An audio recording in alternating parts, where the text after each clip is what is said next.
작년에 2024년 파리 올림픽 때 제가 에펠탑을 찍은 사진입니다. 여러분들 그 장순영 대표님 파리 올림픽이 언제 열렸죠? 작년 말고 혹시 아세요? 전에 열렸는지. 100년 전 빼면 얼마?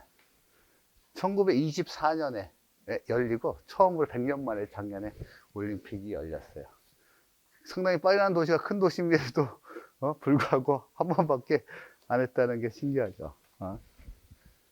그래서 프랑스에 대한 개요와 파리에 대한 개요를 이번 시간에 오늘 할 예정이고, 다음에 다음 시간에 파리의 랜드마크를 할 예정입니다. 그 다음에 마지막에 파리의 주요 명소 및 기타 현황에 대해서 또 세 번째 주에 하겠습니다. 세월이 되게 빠른 것 같아요. 먼저 프랑스라는 나라에 대해서 한번 같이 살펴보겠습니다. 유럽의 지도죠. 앞서서 영국에서도 많이 보셔서 아시겠지만, 보이시죠? 김 대표님. 그래서 여기 보면 프랑스라는 나라는 영국의 밑에 있고, 남쪽으로는 스페인, 그 다음에 스위스와 위로는 독일, 그 다음에 벨기에와 국경을 접하고 있고, 가깝고서 먼 나라 영국과 도보 해협을 두고 맞대고 있죠. 그 안에서 파리는 이 약간 중북부 지방에 위치하고 있습니다. 그렇죠? 뭐 가보신 분들은 너무 잘 아시겠지만, 겨울에 제가 갔는데 제가 찍은 사진이에요. 너무 이 모습이 너무 낭만적이지 않습니까? 네? 되게 부럽더라고. 저는 외롭게 혼자 있는데 너무 여자분이 남자분이 무슨 얘기하는지 좋아서 뭐 사준다고 그랬나? 다이아몬드 아니면 루이비통 백 하나 사줄게 그랬나? 이 사진이 현수 뭐라고?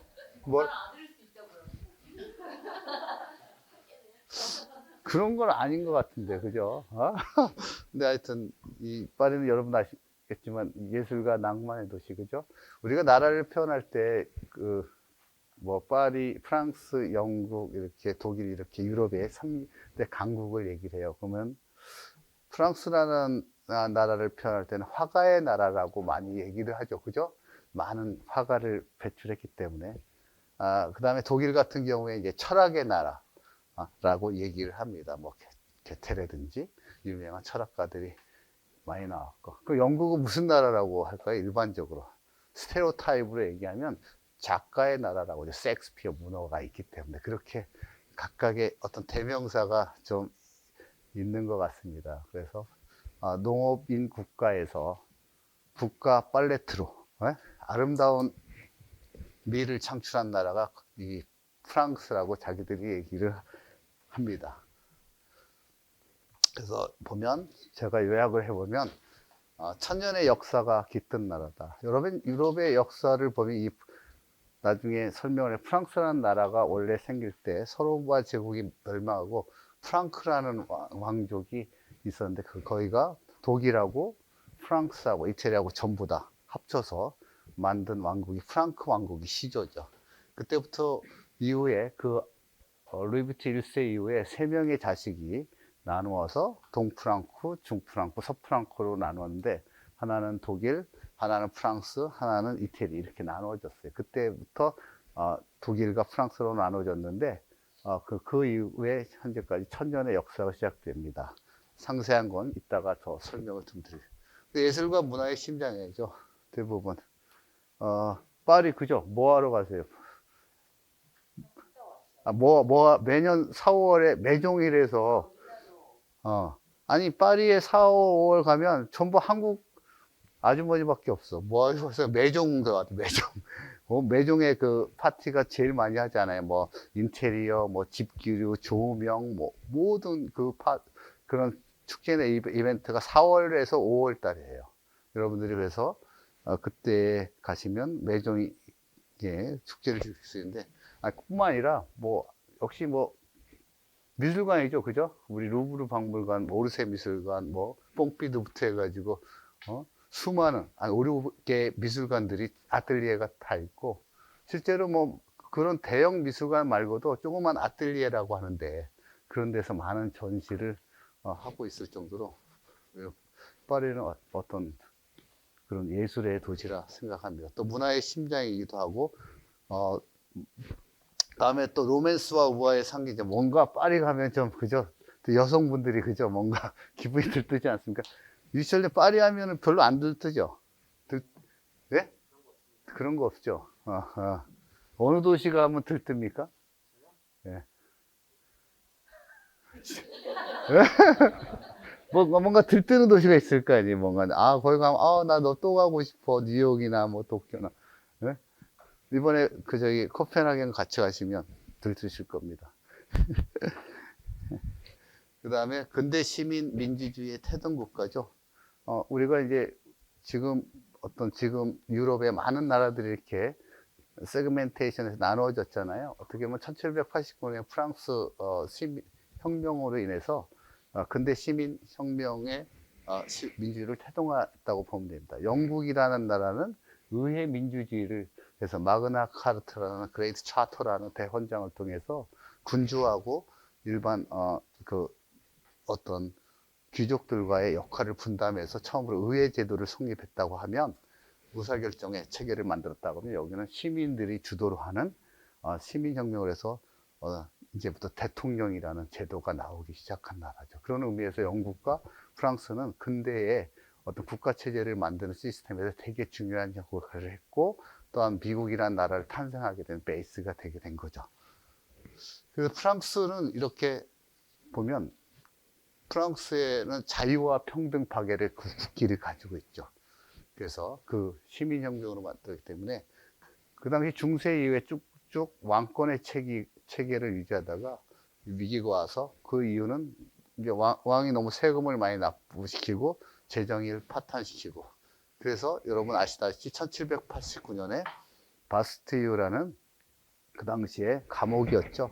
지금은 이제 감옥의 형태는 없고 저기 시민혁명의 탑만 있는데, 그때 이제 그걸 함락시켜서 습격해서 도화선이 됐고, 그 이후에 이제 인권 선언을 해서 근대 민주주의 기초를 마련했고 공화국을 만들었다 하는 자유와 평등의 파괴의 철학이 있는 거죠. 그게 되게 중요해요. 어떤 나라에 어떤 철학을 가지고 있느냐 없느냐는 혼이라고 그러죠. 우리도 들끓는 뭔가 있잖아요. 우리나라 사람들만의. 김정은이 우리나라는 한국은 대한민국 뭐가 있어요? 한이 많잖아, 우리는. 한이. 예? 그래서 한풀이하고 살풀이도 하고 그런 것듯이 이 사람들은 자유와 평등 파괴, 그런 게 모르게 시민들 사이에 상당히 이게 정착이 돼서 민주주의가 성숙되느냐 경제 수준이 되게 높은 거하고 민주주의가 성숙된 건 완전히 차이가 있는 거지. 돈이 많은 사람하고 인격적으로 된 사람하고 차이가 있잖아요. 우리가 저 사람은 돈만 많아, 어쩌다 복권이 당첨됐는지 어쩌다 부를 축적을 했는지, 근데 하는 행동은 너무 수준이 낮아. 그런 사람들은 별로 여러분들이 사귀고 싶지 않잖아요. 그죠? 저 사람은 근데 뭐 되게 보통 집안이지만 잘 예의도 인성도 제대로 배우고 인격적으로 그렇고 상대방을 배려할 줄 알고, 그런 사람들하고 어떻게 어울리고 싶지 않나요? 그런 어떤 나름대로의 국가가 어떤 철학을 가지고 하면 시민들도 따라 하더라. 그래서 프랑스 하면 역시 미식이죠, 여러분. 뭐 프랑스 하면 와인 아니겠어? 어제 와인 많이 드셨잖아요, 저하고. 여기 한 7, 8분 어제 저하고 와인 먹은 분도 계신데. 그죠? 또 치즈도 유명하고, 또 뭐 바게트, 그죠?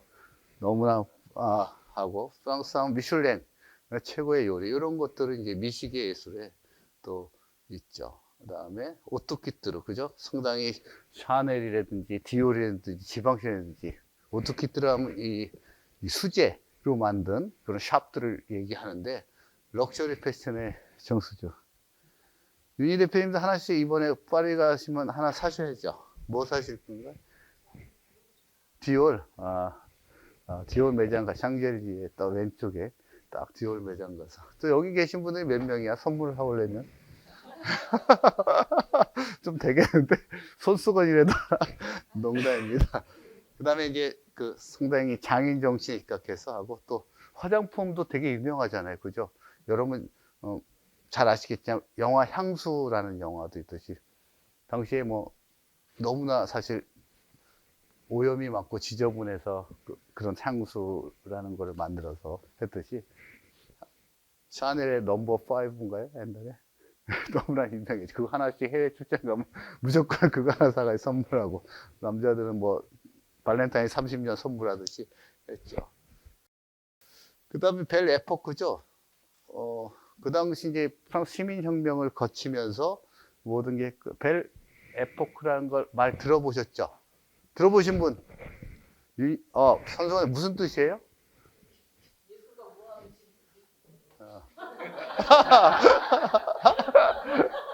아, 예, 맞아요, 맞아요. 우리, 아름다운 시절. 우리가 같으면 뭐 한 20대 정도 되겠지. 아름다운 시절을. 그 당시 이제 그 프랑스하고 프로이센이라는 그 옛날의 독일하고 전쟁을 1870년대 했는데 그걸 갖다가 우리 번역하면 우리 역사 시간에 보불 전쟁이라고 하더라고. 우리 불란서라고 하지 않아요. 프로이센을 보라고 쓰는데 그때부터 해가지고 전쟁이 끝난 시점 이후부터 1914년 1차 세계대전에 끝날 때까지를 가지고 가장 아름다운 시절이다. 평화롭고 프랑스가 되게 예술로 진화한 시기인데 그 당시에 이제 에펠탑이 이제 건설이 됐죠. 1879년에 에펠탑에서 건설이 되었고 그 당시 또 많은 인상주의의 화가 이 앞에 보시면 작년에 오르세 미술관에서 했던 인상파 화가들이 처음으로 만들어 가지고 전시를 했던 겁니다. 1874년도에 모여서 전시했던 걸 작년에 오르세에서 인상파 화가들이 모든 그림을 한 곳에 다 모아서 오르세에서 작년에 했던 거예요. 그때 인상주의가 탄생을 했고 아르누보 루미에 때라는 아르누보형의 어떤 유기적 곡선의 어떤 건축물을 만들었고 또 문화적으로 프루스트라든지 위고라든지 여러분 장발장을 줬던 그런 문학가들이 많이 탄생하게 된 시기입니다. 또 되게 이제는 옛날에 중세의 뭐 왕을 교황이나 종교적인 색채가 중세 시대 때 강했잖아요. 그죠? 우리가.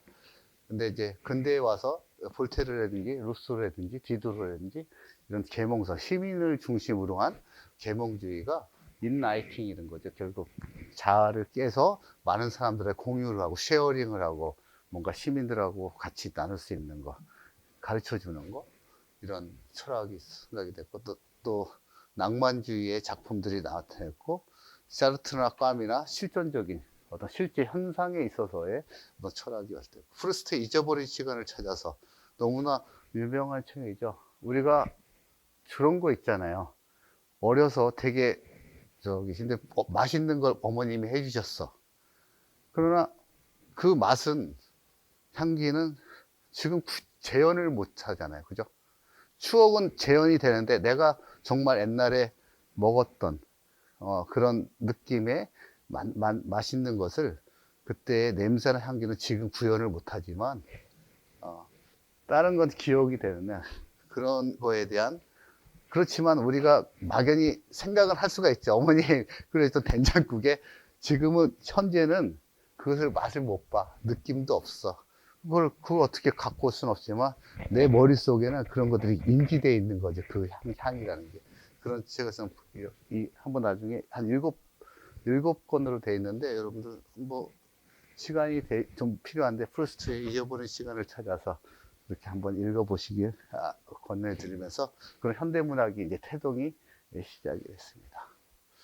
그렇게 되어 있고 그래서 프랑스라는 나라의 전체 지도를 보면 지금 여기 영국이고 프랑스인데 이렇게 큰 지역으로 나눠져 있습니다. 저 일드 프랑스라는 건 수도권을 얘기하는 거예요. 일드라는 건 파리를 중심으로 해서 주변에 있는 도시들을 합쳐서 그러니까 서울 경기권 하면 뭐 예를 들어서 일드 서울이라고 하겠죠.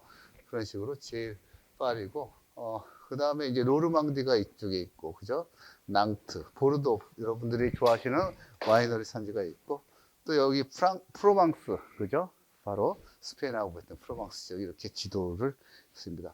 그래서 늘 자주 말씀드리지만 여러분들이 어디 여행을 가시기 전에 지도 공부가 필수적이에요.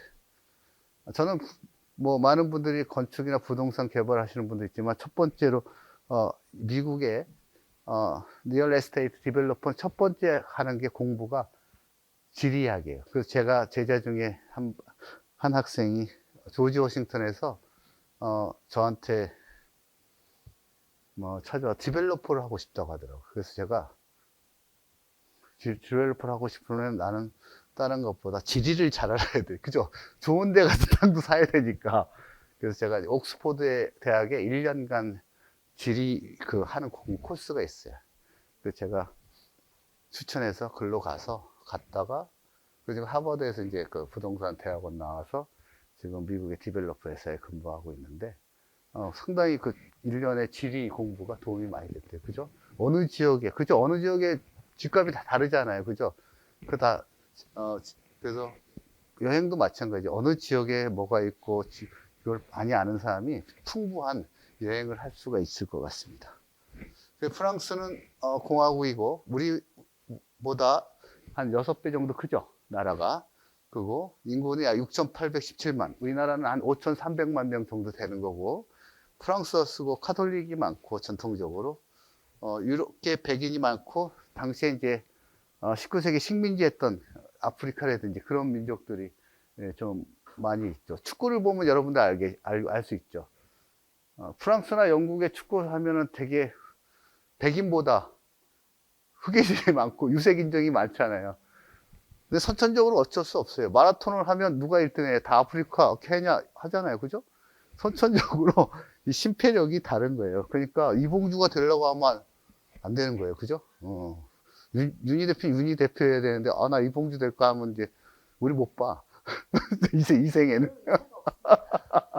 그러니까 그런 뜻이 그 아프리카에나 이런 북아프리카인들이 좀 많이 있죠. 그 당시 식민지 활동을 통해서.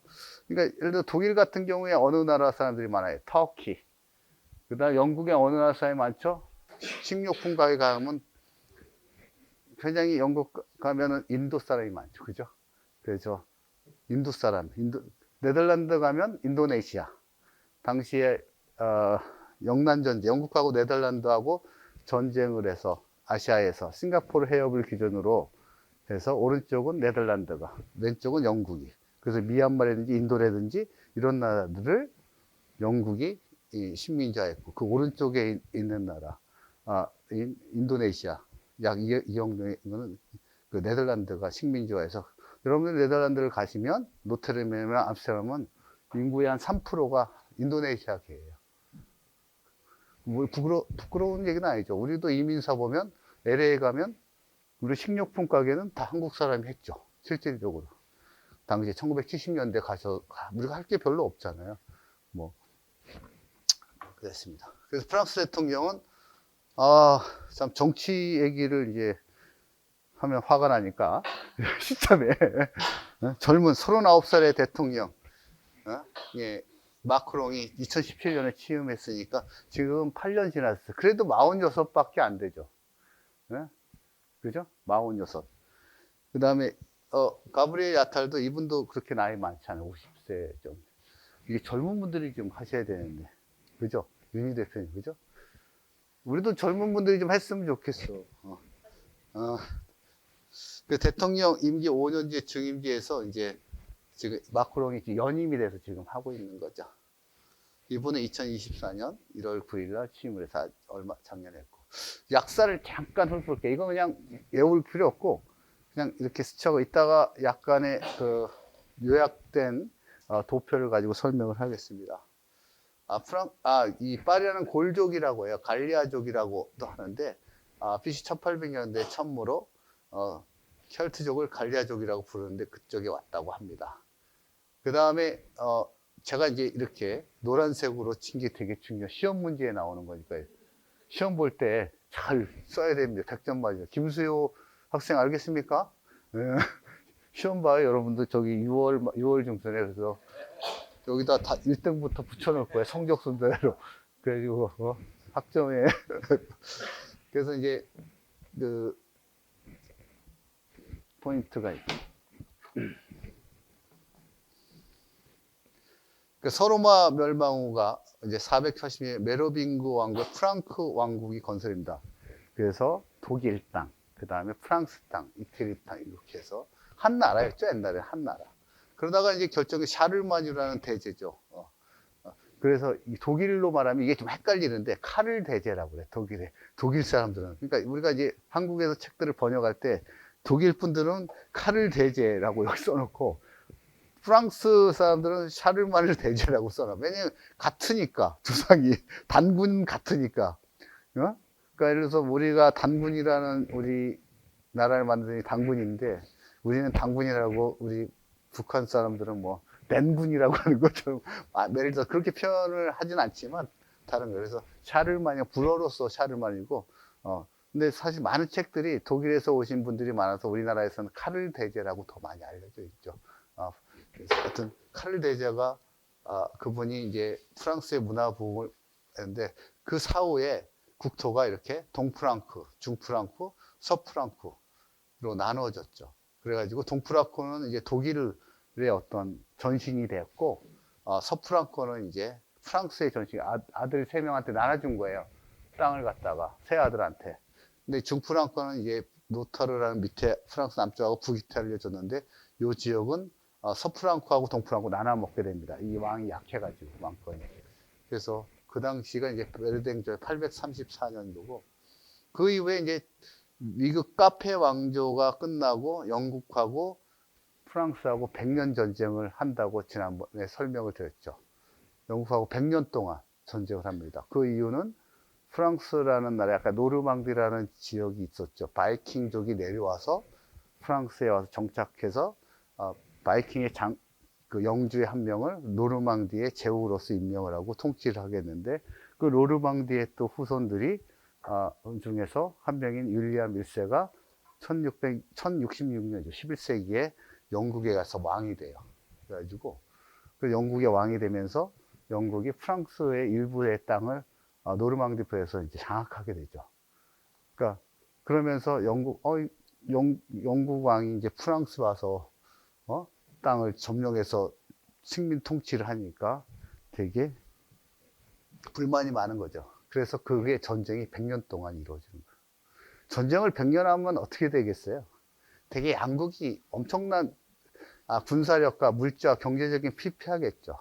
그래서 영국 설명하면서 영국이 100년 전쟁 이후에 너무나 이제 결국 프랑스에 점령했던 영국이 떠나면서 영국이 지게 된 거죠. 프랑스가 이기게 되고 영국은 그 이후에 이제 장미전쟁이라고 해서 두 가문에서 이제 또 왕권에 전쟁한 게 그 장미전쟁이었고 그 당시 100년 전쟁이 발발해서 했는데 프랑스가 이겼는데 그 당시에 나타난 사람이 잔다르크라는 분이 있었죠. 그래서 나중에 설명을 하겠지만 들어봤죠, 잔다르크는. 그 다음에 이제 그 이후에 태왕왕 루이 14세 부르봉 왕조가 시작되면서 지미곤 국가다. 그래서 절대 왕정을 시작했고 그 유명한 베르사유 궁전을 그때 루이 10세가 쳐서 거기에 왕실로 정한 거죠.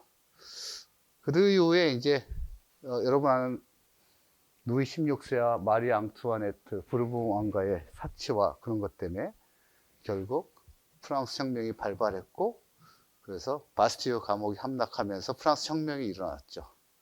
그래서 1793년에 루이 16세와 마리 앙투아네트는 처형이 됐죠. 이분은 참 나중에 설명을 드리겠지만 그 마리 앙투아네트는 오스트리아 합스부르크 왕가의 테레아제 여사의 막내의 아주 귀엽게 자란 딸이죠. 그러니까 오스트리아에서 합스부르크 하면 유럽의 절대적인 이따 설명을 드리겠지만 그 왕족의 막내딸인데 시집을 갔는데 거기서 뭐 그런 호화스러운 생활을 뭐 당연히 하는 게 어렸을 때부터 느껴져 있는데 프랑스에 가서 뭐 벨사에 가서 당연히 그렇게 했죠. 그런데 일반 사람들 그렇게 생각하지 않죠. 어쨌든 단도대에 처형이 됐고 그 다음에 이제 그 당시에 나타난 게 짜잔 누가 나폴레옹이라는 분이 이제 나오셨죠. 나폴레옹은 뭐 출생지가 원래 프랑스가 아니고 그죠? 이태리에 보면 로마 옆에 그 섬에서 태어나서 올라오신 분인데 이분이 이제 전쟁에서 수많은 전쟁을 통해서 이겨서 황제로 등극하게 됩니다. 그 이후에 이제 아까 보불 전쟁이라는 프로이센 프랑스 전쟁 패배 후 공화국이 설립됐고 그 다음에 1920에 30년대에 해외 식민지 제국을 확정해서 세계에서 두 번째로 큰 국가가 됩니다. 그래서 세계 토지의 당시에 8.6%를 점령했다고 해요. 그만큼 프랑스가 상당한 많은 식민지 전쟁을 했고, 그 다음에 1차 세계대전 이제 끝나고 이제 뭐 드골 대통령이 되셨고, 마크롱 임시죠. 이렇게 간단한 요약을 하는데 혹시 제가 조술한 책에 여기에는 다 지금 한 내용이 있습니다. 그래서 돼 있고 그래서 그거를 좀 이렇게 좀 그림이 좀 낫잖아요, 그죠? 글씨보다 눈도 안 좋으신데 그죠, 이 대표. 그래서 보면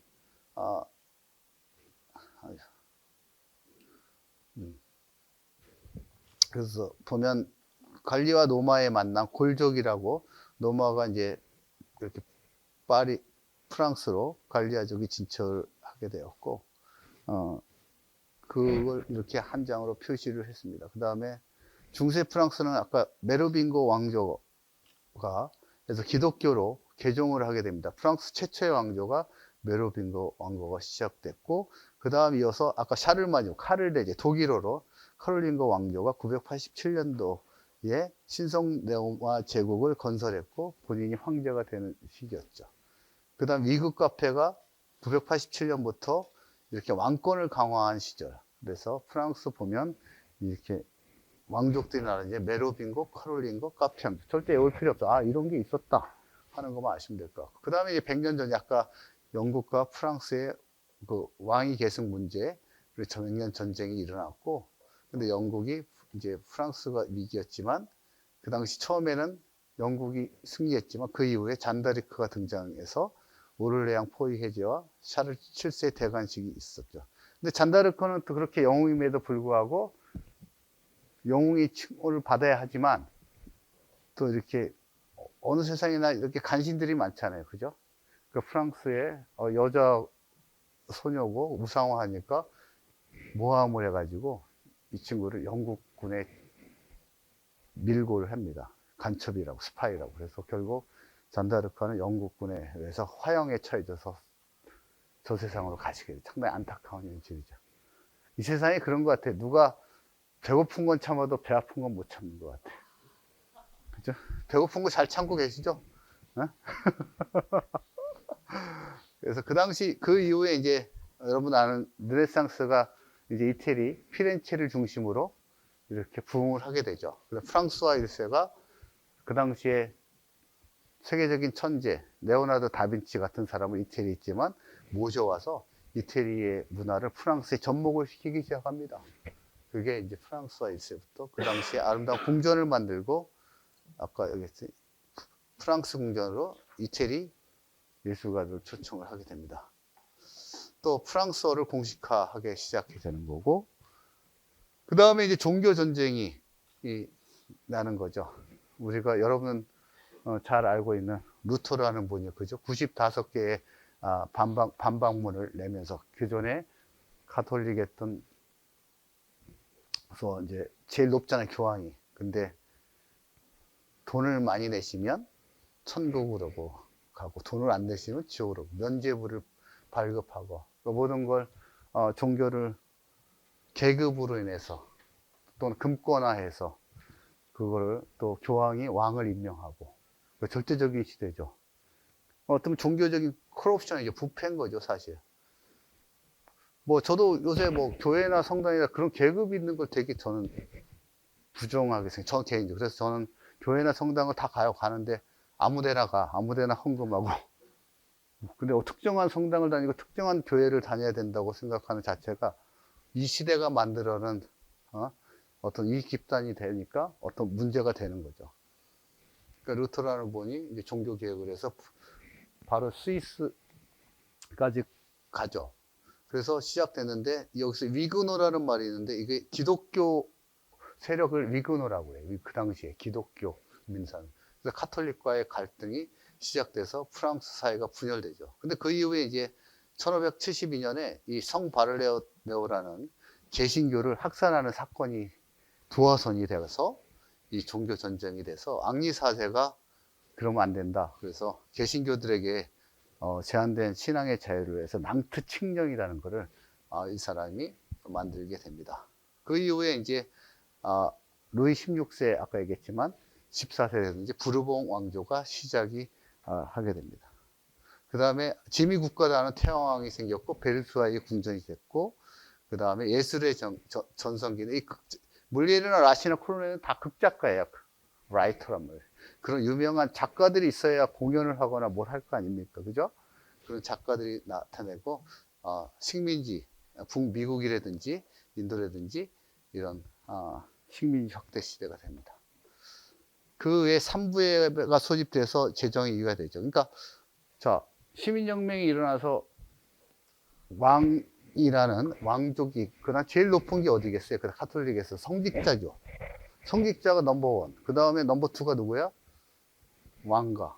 넘버3가 일반 귀족, 왕 및 귀족. 그러니까 성직자 계급과 귀족 계급과 일반 시민. 그 당시 부르주아라는 게 상당한데, 부르주아라는 거는 원래 이제 중세에 나타난 계급인데, 우리가 지금 얘기하는 부르주아는 되게 잘 사는 사람들 얘기하는데, 원래는 그게 아니고, 부르주아는 성이 있잖아요. 옛날에 성 같은 데가 있으면 성 바깥에서 장사하는 사람들이에요, 원래.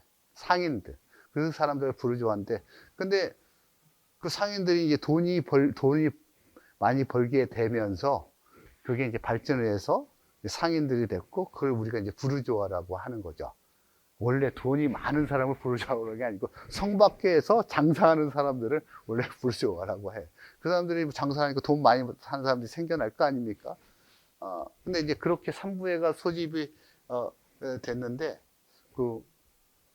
그러면 셋이 의사결정을 세 집단에서 해야 되는데, 이 노이 이제 14세가 삼부회에서 일반 시민들의 모임인 여기를 배제시켜 버립니다. 그러니까 시민들의 모임의 대표단들이 화가 많이 나는 거죠. 그래서 따로 모여서 폭동을 일으키는데 주도를 해서 바스티오 감옥을 습격하게 되고 인권을 선언하고 했죠. 근데 그 이후에 또 이제 그 시민혁명을 일어나고의 시민혁명에 주도하는 사람이 이 로베스 피에르라는 사람이었어요. 이 사람은 또 반대파에서 됐는데 너무 공포 정치를 해. 기존에 있던 귀족들 이런 사람 다 모아서 전부 단두대로 화형시키고 너무 공포 정치를 너무 하는 거예요. 싹쓸이 해가지고. 너 귀족이지. 뭐 우리 옛날에 6.25 전쟁 때 우리도 그랬죠. 북한에서 내려와서 인민군들이 귀족이나 지주 세력들을 모아서 인민재판에서 총살시키고 그런 거하고 똑같은 정치를 했죠. 그래서 그 나타난 사람이 누구냐? 나폴레옹이었던 거죠. 이렇게 공포 정치를 하면 안 된다. 그래서 쿠데타를 일으켜서 나폴레옹이 득이 되었고, 또 본인도 이제 황제를 즉위했고 법전을 만들고, 그러나 마지막에 쓸쓸하게 워털루라는 전쟁에서 영국의 웰링턴 장군한테 패배를 하면서 이제 끝나게 되는 거죠. 그 워털루라는 데는 우리 런던에서 강의했죠. 워털루 다리가 있다고. 그래서 그 다리가, 그러니까 많은 분들이 이제 헷갈리는 게 워털루 하면 런던에 있는 줄 알아. 아니다는 거죠. 그 예술한 물론 영화를 찍은 다리가 워털루인데 거기에서 승리한 그 웰링턴 장군이 나폴레옹을 꺾어서 승리를 기념하기 위해서 만든 다리가 바로 워털루 다리인 거죠. 이해되셨죠? 워털루 가봤어 그러면 워털루는 벨기에의 수도인 브뤼셀에서 약 40분간 떨어진 넓은 전쟁터예요. 그 지역을. 그래서 거기가 워털루. 그러니까 지금도 왜 나폴레옹이 쿠데타를 일으키고 그렇게 영국에 패전을 했는데도 지금 그 영웅이잖아요. 그죠? 지금도 어느 누구도 프랑스 사람이 나폴레옹이 영국에 졌으면 우리 같으면은 딱 졌어. 홍명보가 오늘 축구하던데 졌어. 그럼 역적인 거지. 뭐 일본하고 축구했는데. 그러나 시대적으로 보면 시민혁명에 있어서 오늘날 프랑스를 어떤 시민들에 의한 쿠데타를 통해서 국가를 만들었다는 영웅인 거죠. 그리고 많은 대외적인 독일이라든지 러시아라든지 물론 회군을 했지만 그런 나라하고 싸워서 많은 승리를 갖다 주고 프랑스인들의 자존심이다 하는 걸 이야기 때문에 지금도 나폴레옹이 그렇게 패전을 했음에도 프랑스의 정신적인 지존으로서 있는 겁니다. 근데 아까 얘기했던 벨 에포크 프랑스 상국이죠. 프로이센하고 프랑스하고 전쟁이 끝난 게 1971년인데 그때부터 1914년 1차 세계대전까지 파리 황금시대죠. 카페 문화가 있어서 어떤 그 예술과 지식인들의 만남. 그래서 프랑스 하면 카페 많이 가시죠. 그죠? 그 다음에 예술과 패션의 혁명이 일어났고 기술이 진보되는 시절입니다. 한번 보실까요? 그 당시에 그 벨 에포크 시대를 얘를 이렇게 영상으로 만들어 한번 보겠습니다. 사진.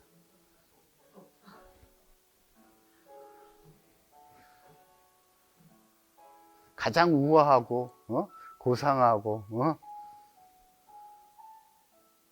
그 당시 태어나셨어요.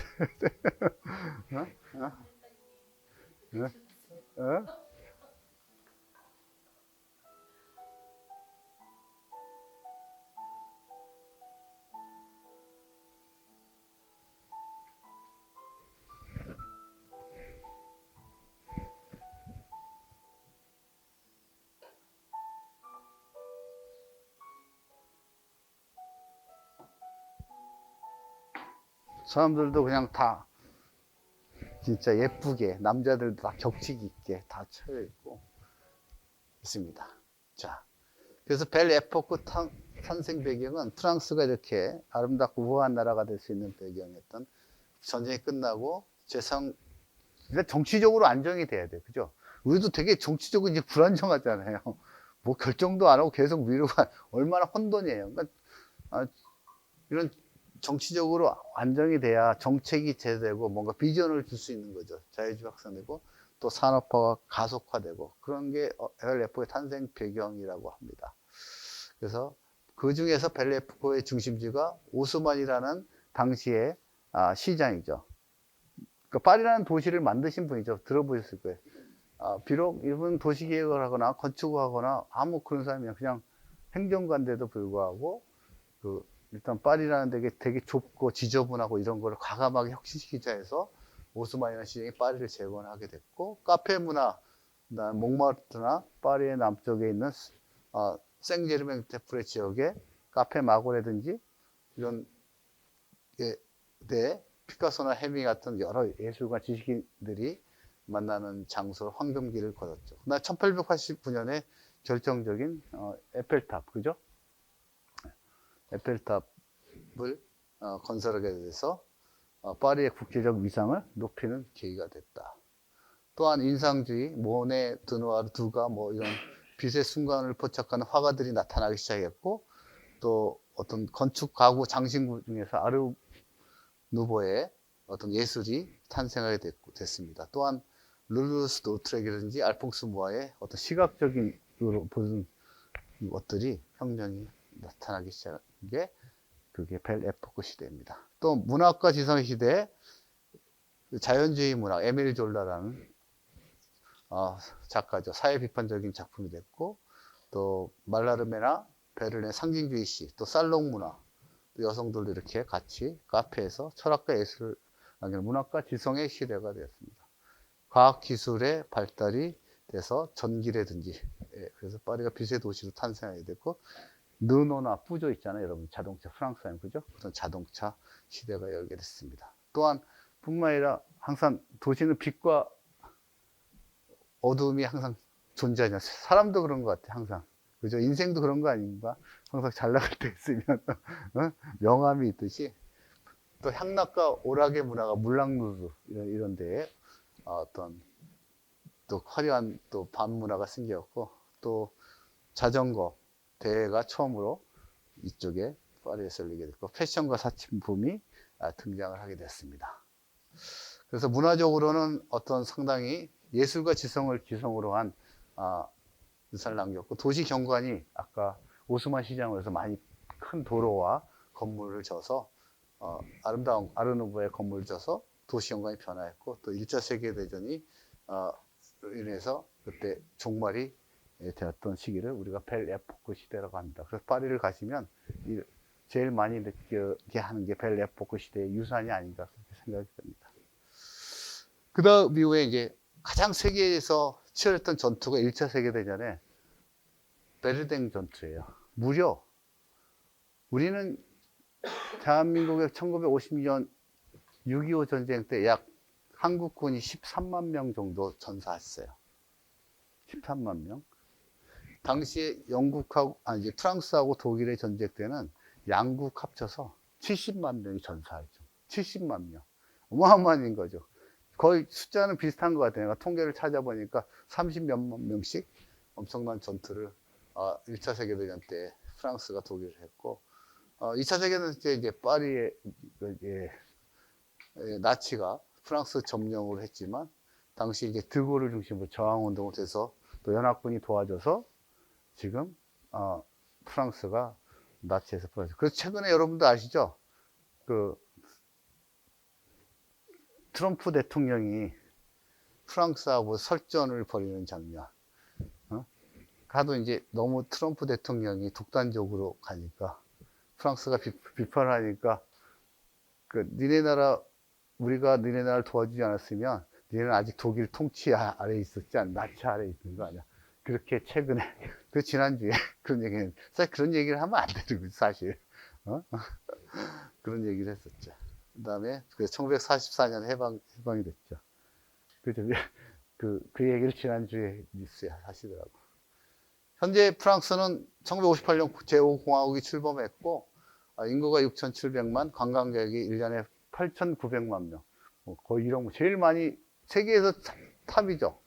여행사 사장님도 계시지만 프랑스와 일본입니다. 우리는 이제 도쿄, 일본을 많이 가서 그런데 지금 탑이죠. 우리나라에 들어오는 인바운드 관광객이 제일 전성기일 때가 한 1,500~600만 됐을 것 같아요. 일본을 전체적으로 외국인들이 방문한 관광객도 2,000만 명 내외 정도밖에 안 되고, 이 8,900만 명이라는 숫자는 어마어마한 숫자죠. EU 창립 회원국의 통합적 주도한 역할이 독일하고 프랑스가 합니다. 그래서 아까 이제 요거는 제가 이제 표를 좀 이렇게 만들어 봤어요. 중세의 역사를 바꾼 우리 군주들이 과연 누굴까? 그러니까 역시 로마의 율리우스 카이사르죠. 로마 공화국의 독재자, 그분이 있었다면 아까 얘기한 프랑스 독일의 에서 시조 같은 업적을 낳긴 샤를마뉴, 카를레제. 샤를마뉴 프랑스어, 카를은 독일어. 그죠? 그분이 있어서 그 이후에 세 명한테 땅을 나눠준 거고, 그 다음에 루이 14세, 프랑스의 태양왕으로서, 짐이 곧, 신이다. 그래서 72년간 통치를 했던 사람입니다. 그래서 여러분들이 에티켓이라는 용어 있죠. 그게 여기서 나타나기 시작합니다. 에티켓, 우리가 하죠. 에티켓을 잘 얘기하라. 그 당시 베르사유 궁전이 너무 큰 거야. 그럼 귀족들이 몇천 명이 와가서 아무데나 화장실 가고 그러면 되지 않잖아요. 그래서 그거를 팻말, 여기 화장실, 이쪽입니다. 저기 이렇게 붙인 거죠. 어디 이렇게 하세요. 그게 우리 에티켓에서 처음 나온 거예요. 그런 어떤 질서를 지키는 거죠. 그래서 여러분 프랑스 국가 들어보신 분, 여기서 프랑스 국가 들어보신 분, 교수님 안 들어보셨죠? 네?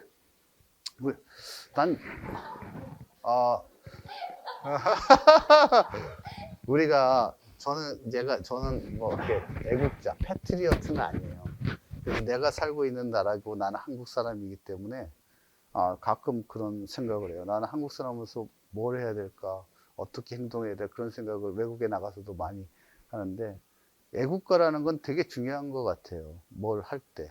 뭔가 우리는 대부분 시간이 많아서 생략하겠습니다. 요새 많이 하던데, 행사하면. 근데 애국가가 들려주는 의미는 그 나라의 철학이거든요. 제가 생각해요. 김수효 우리 실장님은 애국가 4절까지 부를 수 있습니까? 없습니까? 있어요? 오, 박수. 우리 시카고에 아주, 여기서 부를 사람 한 분밖에 안 계셔. 나머지 분들은 몰라서 안 부르는 게 아니라 까먹어서. 맞죠? 아, 근데, 특히 다른 나라의 애국가보다 프랑스의 애국가를 제가 오늘 드릴 텐데 한번 의미를 한번 보시죠. 정말 너무 자극적이고 너무 저항적이야. 한번 보시겠어요? 라 마르세이즈. 마르세이즈는 마르세유라. 일어나라 조국의 아들 딸들아, 영광의 날이 왔도다. 우리에게 맞선 저 폭군에 피 묻은 기가 올랐다. 너무 자극적이지 않습니까? 들어라 저들의 퍼지는 군인들의 흉포한 함성을, 턱 밑까지 쳐들어오고 있다.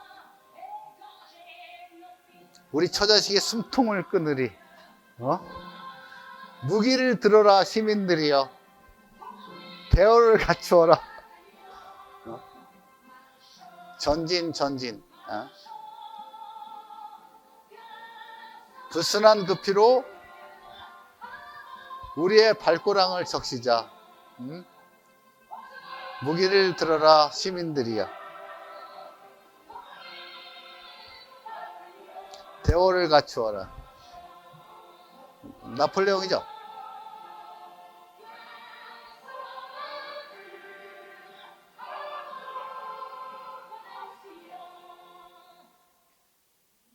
어떻습니까? 제가 이제, 저도 군대에서 좀 장교 생활을 좀 했어요. 했을 때 축구 시합을 딱 해요. 저도 GOP 부대에 있을 때, 중대 생활 때. 그럼 우리 중대하고 옆 중대 딱 하는 거는, 이건 전쟁이야. 총을 안 쓸 뻔, 무조건 이겨야 되지. 아니, 프랑스 국가대표가 축구 잘하잖아요. 딱 시합 전에 이 노래 딱 가고. 어떤 심정을 갖겠어요? 우리도 일본하고 축구할 때 이런 그죠? 상당히 특이하지 않아요? 뭔가 각오를 단죄하고, 그 배경에는, 그 1789년의 시민의 혁명을 통해서 이 나라를 만들었다는 거가 계속적으로 얘기를 하는 겁니다. 우리나라가, 그렇게 절대왕정의 왕의 부패함과 무능과 그런 거에 대해서 시민들이 반기를 들고 혁명을 해서 이 나라는 시민의 나라지 어떤 절대적인 특정 세력의 왕이나 군주나 뭐 귀족이나 그런 세력의 땅이 아니라는 걸 계속 얘기를 해주는 거죠. 네? 이해되시죠? 그러니까 이런 걸 이해를 할 수 이제 프랑스를 가셔야 돼. 그래서 왜 프랑스 사람들은 왜 이렇게 생각할까 하면 노래 속에서 벌써 자세가 틀린 거죠. 애국가조에 딱 하면 이 노래 딱 들고 딱 뭔가 싸워야 된다는, 총을 들어야 되는 그런 게 아니겠어요? 전진 하죠. 그래서 제가 오늘 이 노래 하나 오늘 수업에서 알고 가는 것도, 이 하나만 들어도 이 프랑스하고 나라가 어떤 나라인지 아는 게 되게 중요한 의미가 있다. 저는 그렇게 생각을 합니다. 그래서 프랑스에 보면 1789년도에 요약을 좀 하면 프랑스 혁명이 일어나서 루이 16세가 처형이 됐고 절대왕정이 이제 붕괴된 거죠. 그게 제일 중요해요. 그 다음에 18세기에 루소나 볼테르의 계몽문화, 인라이팅이라고 하는데 그런 문화가 확산됐고, 1848년에 혁명이 이걸 시작으로 전대 군주제, 모든 나라의 왕들이 흔들려. 이제, 시민들이 이제 뒤집어 엎었으니까. 그래서 19세기, 20세기에 어떤 유럽 국가에서 어떤 왕의 역할이 이제 바뀌면서 입헌군주제가 생기고, 왕은 근데 절대적인 권력의 명예적인 것만 있는 거고, 나머지는 이제 일반 시민에 의해서 뽑힌 선출자인 대통령이나 그런 사람, 국가를 경영하게 된 어떤 기틀을 마련하겠다는 데서 상당히 큰 의의를 갖고 있다 합니다. 프랑스 행정구역은 이렇게 총 13개의, 본토가 13개고 해외가 5개 되어 있습니다. 그래서 일드 프랑스, 아까 프랑스 파리와 주변에 있고, 노르망디 이쪽에 있고, 뭐 프로방스 이쪽에 있습니다. 그래서 주요 도시는 파리, 랑트, 보르도, 툴루스, 마르세유. 아까 국가에서 나오는 그게 마르세유야. 마르세유 의병이라고 그러죠. 의병. 제가 맞나? 의병. 마르세유 의병들이 파리로 와서 시민혁명을 일으켰을 때 그 한 장교가 만드는 노래야. 진격하라. 이제 그게 마르세유, 아까 그 노래는 마르세유.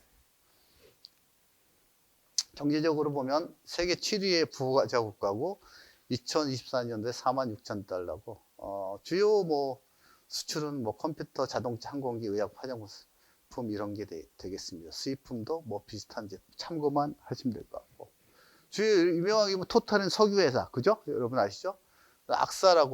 악사가 최근에 보르도의 와이너리도 엄청나게 샀죠. 그럼 보험회사, 금융회사들이 프랑스의 와이너리를 되게 많이 삽니다. 왜냐하면 프랑스의 와이너리도 마찬가지고 2세, 3세한테 넘겨줘야 되는데 안 하려고 그래. 좋은 와인은 수작업을 많이 피클링을 해야 되잖아요. 안 하니까 보험회사나 금융회사나, 근데 악사도 상당히 많은 저기를 가지고 있죠. 와이너리. 친환경 에너지, 까르푸, 우리나라에서 망해서 나갔죠. 전략이 실패해서 금융 소시에테 제네랄의 금융회사가 있습니다. 그래서 뭐 이런 회사들의 루이비통이 이제 약 1,000억 달러 정도, 100조 원 정도, 어마어마하죠. 그 정도 하고. 여러분 사노피라는 프랑스 제약회사 너무나 유명하게 잘 알고 있고, 그래서 그 다음에 이제 이 프랑스 예술 미술은 여러분이 저보다 뭐 더 많이 알고 있으니까 간단하게 아까 말씀드리면, 그전에는 이제 미술사에서 시작한 게 사실 이태리의 르네상스부터 시작한 거잖아요. 그 이후에 이제 18세기에는 이제 이런 낭만주의와 19세기, 17세기까지는 또 네덜란드로 가서, 그죠? 네덜란드의 루벤스라든지 유명한 베르미언가죠? 그런 작가들이 하는데 18세기 이후에서는 이제 완전히 프랑스로 넘어오죠. 그래서 19세기 인상주의, 20세기에는 피카소라든지 브라크라든지 갖고, 그래서 르네상스가 이탈리아, 바로코가 독일과 네덜란드 전개되었다면 이후 로코코, 신고 고전주의부터 인상주의라든지 뭐 입체파라든지 전부 프랑스 미술계의 사조가 되었죠. 그리고 2차 세계대전 이후에 미국이 중심에서 이렇게 프랑스로 넘어오면서 예술계의 강국이 되겠죠. 그래서 요새 뭐 잘 아시겠죠. 아까 민중을 이끄는 자유의 여신을 그렸던 외젠 들라크루와 뭐 쿠르베, 그다음 모네, 뭐 반고우, 뭐 이런 폴 세잔, 파블로 피카소, 뭐 이런